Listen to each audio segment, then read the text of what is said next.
Este tema hace parte de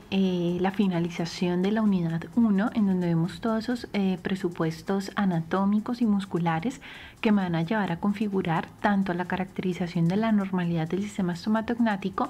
como también aquellas características que me pueden determinar algún diagnóstico diferencial con respecto a un imbalance muscular orofacial o también llamado desequilibrio muscular orofacial. En esta clase vamos a ver cómo este imbalance muscular orofacial puede variar o sus características funcionales pueden variar dependiendo del tipo de maloclusión que se tenga. Aquí recordamos un poco la teoría de los trígonos de fuerzas orofaciales, en donde se determinan tres fuerzas de manera determinante. Entonces está la fuerza lateral, que la construyen pues los músculos que se encuentran transversal en todo ese sistema estomatognático, el buccinador y el macetero. Vamos a encontrar que en la fuerza anteroposterior se encuentran todos aquellos músculos que están en el plano anterior, específicamente el orbicular de los labios y la borla del mentón, y la inferosuperior, la fuerza inferosuperior, que está compuesta por la fuerza lingual en posición adecuada en rugas palatinas. Es decir, que un equilibrio muscular orofacial se logra cuando tengo un buccinador estable, unos maceteros con una leve contracción durante el reposo. La fuerza anteroposterior debe estar representada con un selle labial pasivo y una inactividad de la borla del mentón, y la fuerza inferosuperior debe estar representada con una lengua en rugas palatinas, sin ejercer ningún tipo de empuje a nivel de caras linguales o de caras palatinas, y tampoco de manera interdental. Este esquema ustedes se lo pueden encontrar en muchísima bibliografía que trate sobre la explicación de un desequilibrio muscular orofacial y el funcionamiento de los músculos orofaciales como tal. Es un esquema muy de influencia americana, específicamente descrito en 1974 por Garliner, en donde él determina cada una de las fuerzas vectoriales a partir de unos puntos de referencia. Está el punto A o la línea A, que hace alusión a las fuerzas laterales y fuerzas transversales compuestas por la normotonía y la funcionalidad adecuada del buccinador y macetero. Encontramos también una línea B, que está desarrollada a partir de las fuerzas linguales en una dirección inferosuperior, es decir, de apex lingual contra caras palatinas, y vamos a encontrar también que dentro de esta línea B se pueden estipular también las características anteroposteriores de los labios, es decir, que en esta línea B se está incluyendo de manera alterna tanto la fuerza lingual adecuada en rugas palatinas como un selle labial pasivo a partir de los orbiculares de los labios en un vector de fuerza anteroposterior. Mientras que la línea C, que sería específicamente la borla del mentón, también haría parte de ese paquete de fuerzas anteroposteriores que específicamente durante la deglución y durante el reposo debe permanecer inactiva para que no se den ningún tipo de compensación y que pueda referir signo de pelota de golf o, por ejemplo, enmarcación del surco mentolabial o aumento de la eversión del lado inferior como característica compensatoria durante las degluciones con interposición lingual. Para describir un desequilibrio muscular orofacial o un imbalance muscular orofacial es importante determinar el estado del reposo, pero también el estado de un patrón deglutorio. Recordemos que cuando hablamos de deglución, hablamos de unas tipologías de deglución dependiendo de las características difiodónticas o las características diacrónicas de la persona, es decir, de su evolución como tal. Recordemos que la primera tipología de deglución, pues encontramos la deglución visceral, y esta deglución visceral, que también es llamada deglución infantil, se caracteriza por tener ciertas condiciones que pueden ser compensatorias, como actividad de borla del mentón, como relamido labial o interposición labial, como por ejemplo empuje contra caras palatinas o linguales e incluso la interposición lingual, y vamos a ver que hay una leve contracción de maceteros. Igualmente, encontramos que el selle labial se torna activo para evitar el escurrimiento o para evitar el escape del alimento. Este tipo de deglución vamos a ver que se caracteriza, se presenta principalmente de 0 a 3 años y medio aproximadamente, cuando ya esté configurada toda la dentición primaria. encontramos que después de esto se debería dar un patrón oromotor de deglución somática, en donde la deglución somática también es llamada deglución adulta, y aquí es donde el ápex lingual debe pasar a arrugas palatinas, debe haber una leve contracción de maceteros, debe haber un selle labial pasivo y la orla del mentón, ni el cuello ni ningún aspecto postural deben crear algún tipo de compensación. Encontramos que si en el caso que no se den esas características, en el caso de que persistan las características viscerales, pues se podría pasar a una nomenclatura llamada persistencia de la deglución visceral, y alguna bibliografía retoma esto como disinesias linguales o también como una deglución atípica como tal. Es decir, que esta transición puede ser desde los 4 años hasta los 6 años. ¿Por qué decimos hasta los 6 años? Porque a los 6 años comienza el recambio dental, y el recambio dental, recordemos que en su proceso inicial requiere de unos espacios fisiológicos, o se dan unos espacios fisiológicos en el plano frontal que hacen que por sensación la lengua se vaya a posicionar ahí. Es por eso que en este momento se llama deglución transicional, es decir, sé que hay un empuje, pero es un empuje absolutamente fisiológico por la sensación que puede traer el espacio en los dientes del plano frontal que han sido exfoliados.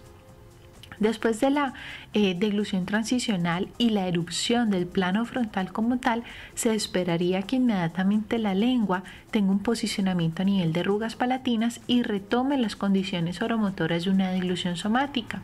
Pero resulta que si, por ejemplo, hay una desacomodación lingual, o bibliográficamente también llamada disinesias linguales, tanto en empuje móvil como en empuje obstructivo, pues vamos a encontrar que se dan características de una deglución atípica 100%. Y es aquí donde empiezan las caracterizaciones. Hay muchísimos tipos de deglución atípica. De manera genérica voy a hacer descripción de 2, que es la deglución atípica anterior simple y deglución atípica completa. Cuando hablamos de una deglución atípica anterior simple, estamos hablando de la lengua en un patrón absolutamente desacomodado, haciendo empuje contra las caras linguales o contra las caras palatinas. Ese tipo de empuje se llama un empuje móvil. Vamos a encontrar que hay una leve contracción maceterina, se mantiene esa contracción maceterina, pero la posición labial implica un acto compensatorio, haciendo que la borla del mentón también logre hacer acciones compensatorias.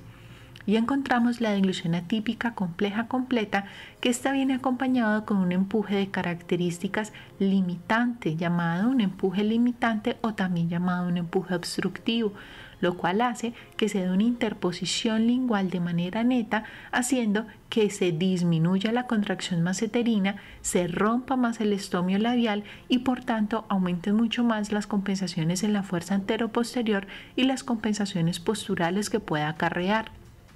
Encontramos que de alguna bibliografía, por ejemplo Irene Queiroz, refiere este tipo de degluciones atípicas completas complejas cuando están acompañadas de mordidas abiertas anteriores o maloclusiones dentales que implican un patrón muscular desacomodado, lo llama como una deglución adaptada. Bueno, entonces iniciamos con la descripción del patrón de estrés muscular dependiendo del tipo de maloclusión o la tipología de oclusión que se puede encontrar. Encontramos en este caso la mordida tipo 1. En la mordida tipo 1 encontramos que las posibilidades de desequilibrio muscular o facial pueden estar inexplicadas en términos de posiblemente la lengua puede estar en una posición adecuada en arrugas palatinas, pero en su peor escenario podríamos encontrar una fuerza móvil contra los incisivos superiores, ejerciendo fuerza constante contra las caras palatinas. Encontramos que en las mordidas tipo 1 se puede dar una contracción normal de los maceteros,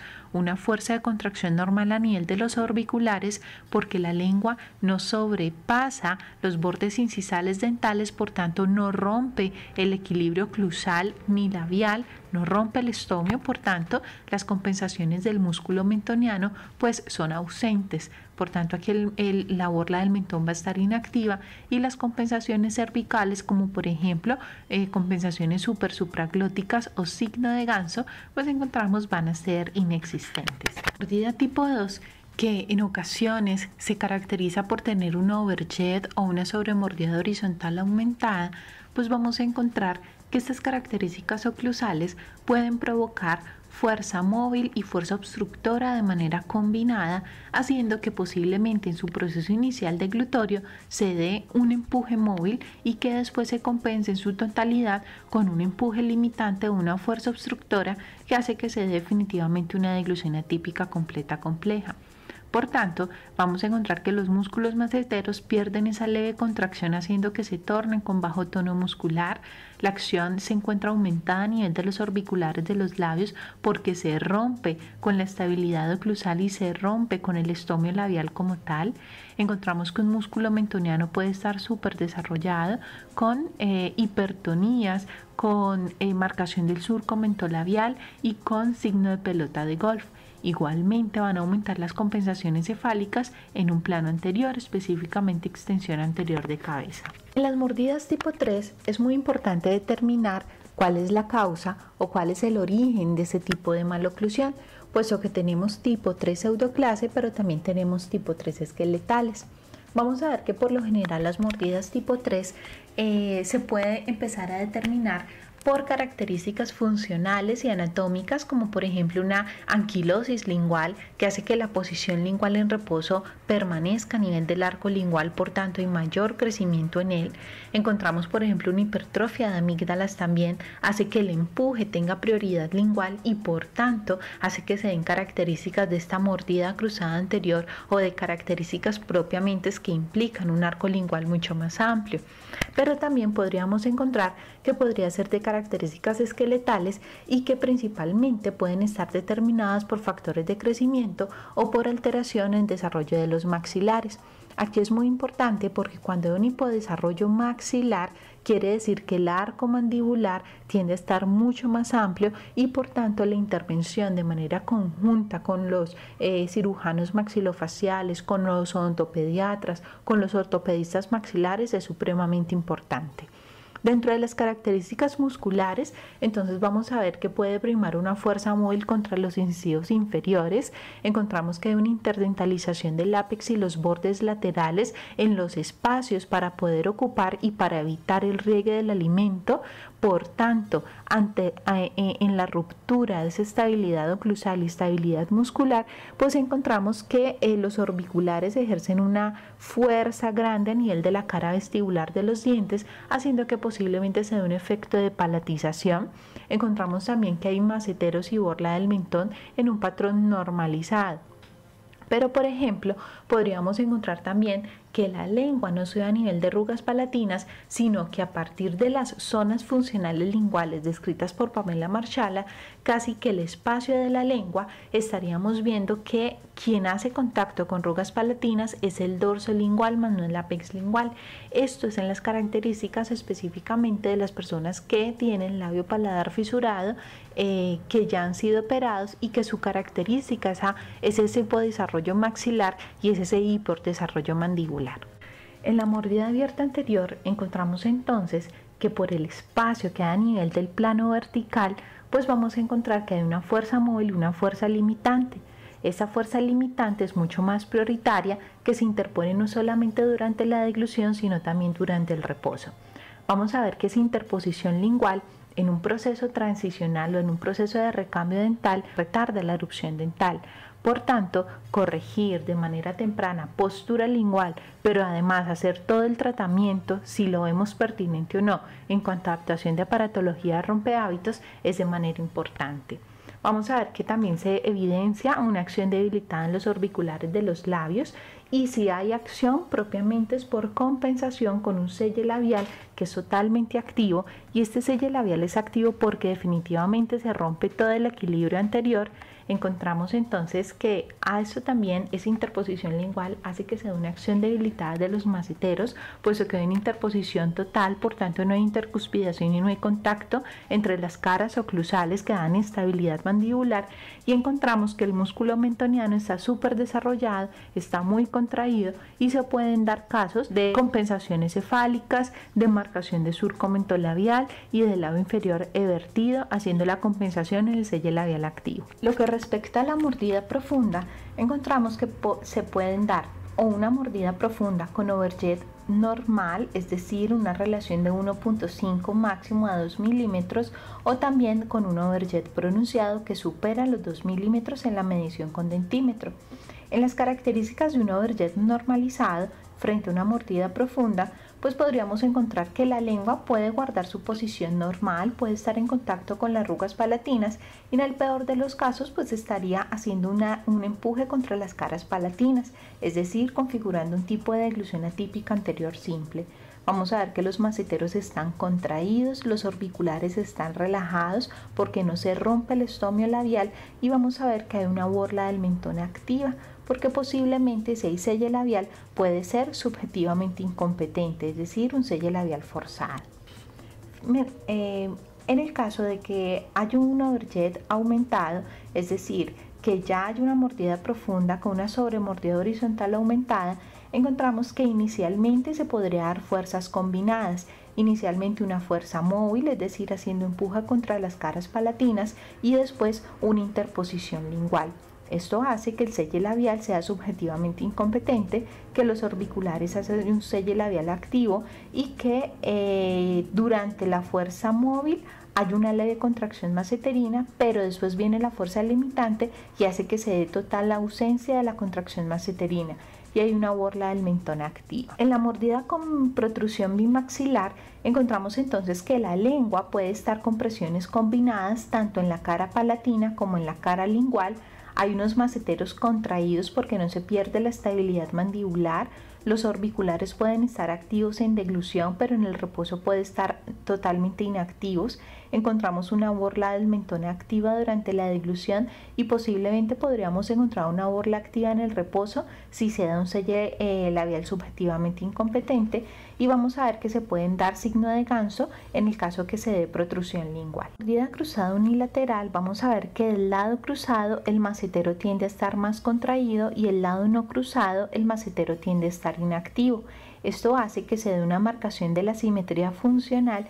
y de la simetría facial, específicamente en actos de reposo, en actos masticatorios y en actos deglutorios. Vamos a ver que el lado cruzado tiende a presentar durante la deglución una fuerza limitante, es decir, la lengua se interpone en el espacio cruzado, mientras que en el lado no cruzado tiende a darse una fuerza de tipo móvil, específicamente entre la cara lingual. Es por eso que aquí podemos encontrar indentaciones en los bordes laterales. Vamos a encontrar que hay un selle labial pasivo y no hay signos compensatorios, porque el equilibrio sucede en la fuerza lateral, más no en el plano vertical, como por ejemplo lo podría ser una mordida profunda o una mordida abierta anterior. En la mordida cruzada bilateral encontramos entonces que hay una fuerza limitante posterior y bilateral, es decir, hay una interposición lingual posterior. Encontramos que la lengua puede estar en piso de boca en presión contra las caras linguales, y es por eso, como hay una inestabilidad oclusal en el plano lateral,